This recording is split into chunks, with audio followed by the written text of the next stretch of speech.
So a line of like pictures, like from when the girls were like babies to toddlers, shows that one of the twin who has the scar probably got the scar from a young, very very young age, probably when she was a baby.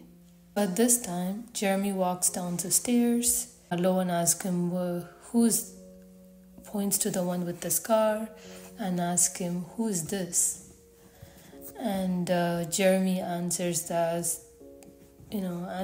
this is Chastine, and the one who has a big smile is Harper.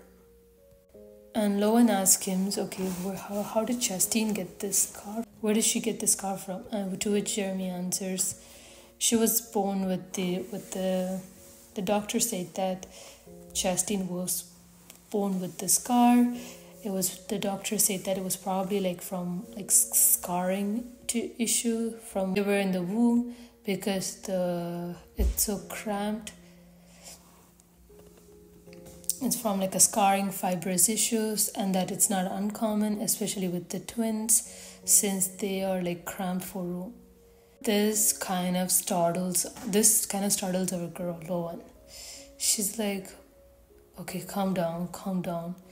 Did the baby really get the scar from an accident, or was it from where we think it's from? When Verdi tried to have an abortion with a wire hanger, if it's from that, the girl has got a scar. If the girl got, is the scar, is it from like the failed abortion attempt?"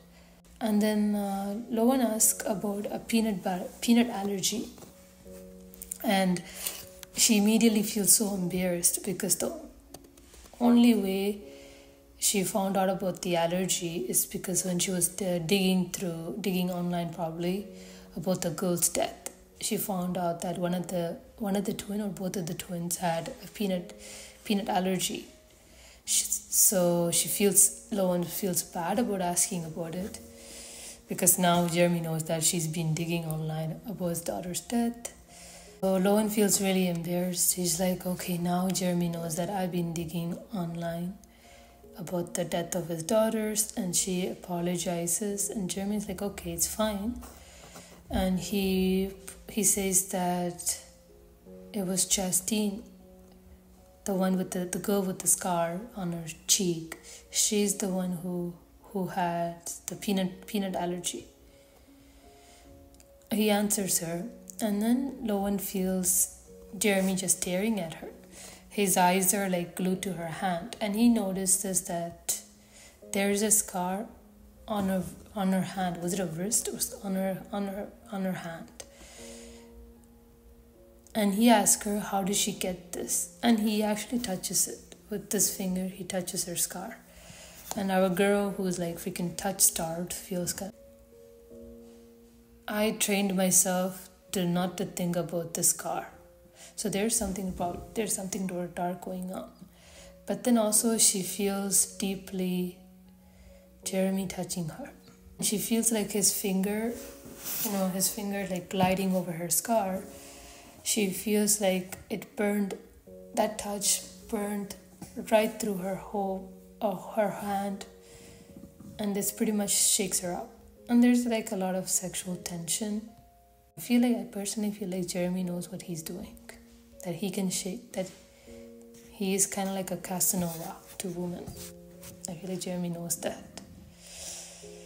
But anyway, back to reality. So Lowen's like, "Okay, I can't remember,"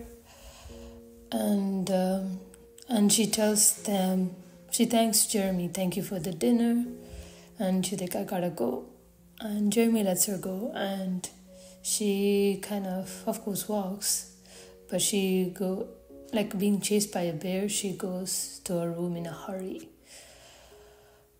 And she leans back against the wall, against the door. Only when she reaches her room, she relaxes. And she's like, okay, it's not that Jeremy makes me uncomfortable. He's such a perfect guy. He loves his children and wife so much. He's so dedicated to them and all that. But she's like, okay, I understand why Verdi was so addicted to him. Why Verdi loved him so much. But Loan thinks, I don't understand how could she feel so jealous of her own children getting their father's attention. This Loan doesn't understand. So she was leaning back against her door, and when she pulled herself up, something pulled her back, like her hair back, and then she realized that there is a lock. Remember, the room didn't have Verdi's their master bedroom. It didn't have a lock, which is the one Loan's currently using. But Loan's like, okay, so it didn't have a lock before. That must mean that Jeremy must have installed it. And Loan's like, okay, he's really considerate.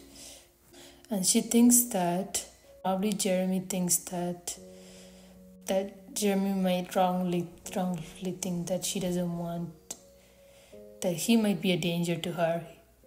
But Loan's like, no. She goes to the bathroom and she talks about her sleepwalking habits, of how her mother became very concerned about her sleepwalking, and she took her to therapy and hoping that it would help her daughter.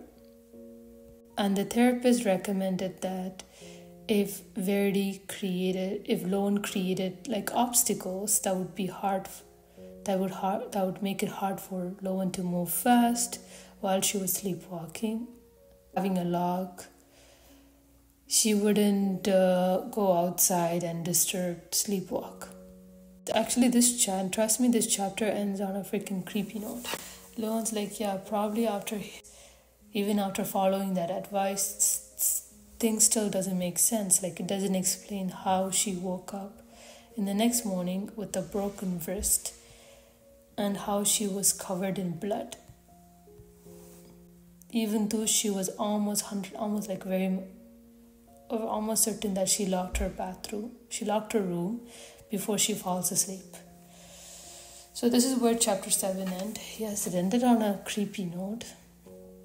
Maybe that's where Loan got her scar from.